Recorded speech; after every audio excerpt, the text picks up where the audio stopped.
Hey productizers, now we've come to cold emailing. As you might imagine, cold emailing is really a numbers game, and it's a 3-stage process. First, you have to prospect and find good contact information for the prospects that you want to email. This can be done with a service like LeadFuse or Prospect.io. Next, you have to email your prospect an initial attention-grabbing email, and finally, you have to follow up and make the sale. There are 3 strategies that I've seen work with cold emails, and full disclosure, we've only actually tried the first and second ones. So first, we have the I have a recommendation strategy.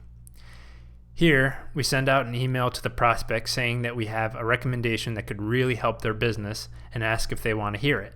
Now, in order to do this quickly, you probably won't actually have a recommendation for everyone when you send out that first cold email. That's okay because only a small percentage of your prospects will actually get back to you. And once someone actually responds that they want to hear what you have to say, then you can research their website and their company and come up with a suggestion before your call. 99.9% of the time, you'll be able to find something that they could be doing better, and that can be your recommendation. Next, we have the schedule a meeting strategy. This works well with outsourced prospectors, but you can even do it with someone within your company. So in the first email, you say, "My boss, so-and-so, asked me to set up a meeting with you."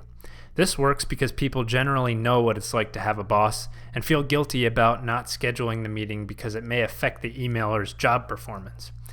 The reason for the meeting can vary, but generally you can use a similar strategy to the previous and say that your boss has a recommendation that could help the prospect's business. Alternatively, you can say that the boss thinks that the prospect's business is the perfect candidate for X service that you provide. And finally, there's the Google News and Google Alerts strategy, which the HubSpot blog has written about. This is where you find prospects that have been mentioned in the news, congratulate them, and then ask to talk. This isn't going to work in every industry and with all types of clients because not every industry ends up in the news consistently, but it can be a great strategy for some niches like restaurants.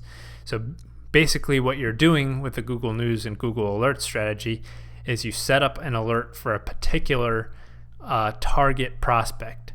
And if you get an alert for that prospect, then you'll reach out to them right away. So to see what these campaigns look like, head on over to productized.com/DL, download the documents cache if you haven't already, and then open up the cold email series. We're going to go through the campaign a little more so I can walk you through the reasoning behind each email. All right, so here's the cold email series example. So we'll go through this first email in more depth, and then we'll just quickly go through the rest of the emails in the sequence. So this first email, you say, "I came across your company and I really like the angle you take. I'd like to chat with you." And this is just to tell them why you're reaching out. You should be upfront about that and not try and hide anything. Then you tell them a little bit about yourself. So my background is in generating long-term growth for companies like yours. I have an idea how you could implement these strategies and create a long-term predictable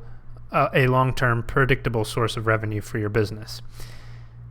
Then here you say, "It's not that hard, but there are a few critical steps that a lot of people mess up." And this makes them think, well, am I one of those people that's messing this step up? So then you ask permission to share it. You're not sharing it up front. You ask permission to share it, and that will create a little bit of intrigue because they want to know if they're one of the people that's messing it up. So here you say your reply with just a yes or no will be much appreciated. So all they have to do is reply yes, and then you tell them it will only take 5 minutes. So it's a very low bar, low time commitment to find out if they're missing this critical step for long-term growth. And then the last part, which is the most important part, is you have to include your company and your address, and then a way for them to tell you to stop emailing them, basically. And this makes it so that you're compliant with the CAN-SPAM Act, so that you're doing this legally and above board. So we'll go through the rest of the emails quickly. This is an alternate first email if you want to use the Google Alerts strategy.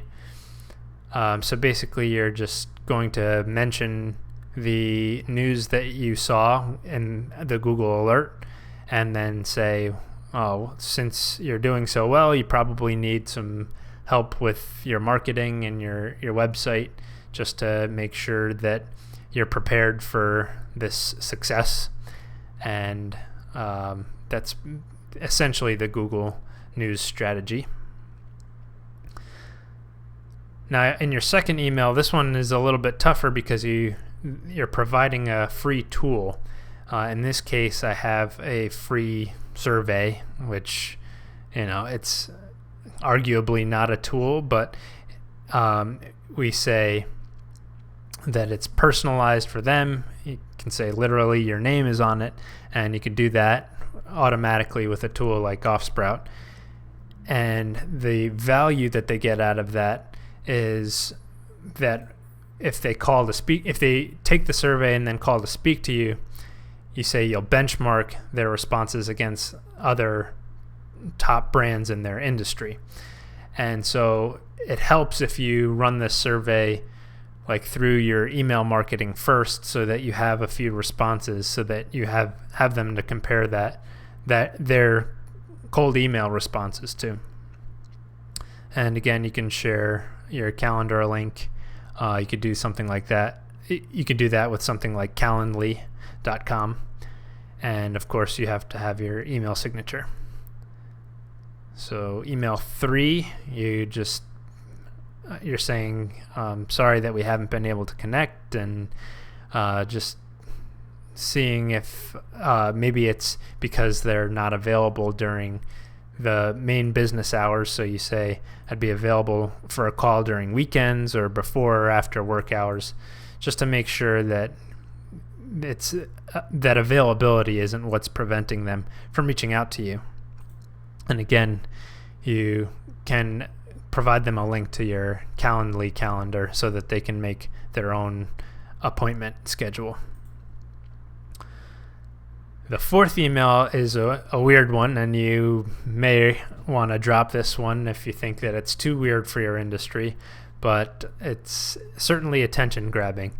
So the subject is attacked by a hippo, and it's a quirky email that is meant to just kind of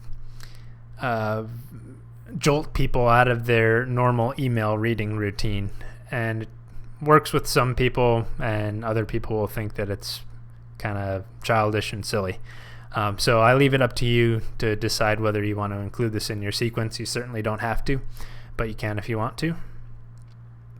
And then finally, you send them a breakup email if you haven't heard from them at this point, with a subject, permission to close your file, and say that you're just closing files for the month or whatever period you want to say, and give them one last chance to raise their hand and say that they're interested in your service. So that's the basic 5 cold email series, and hopefully you'll have some success with that. So once you've gotten a handle on cold emailing, head over to the next lesson where we'll actually dive into productizing and refining your processes. See you there.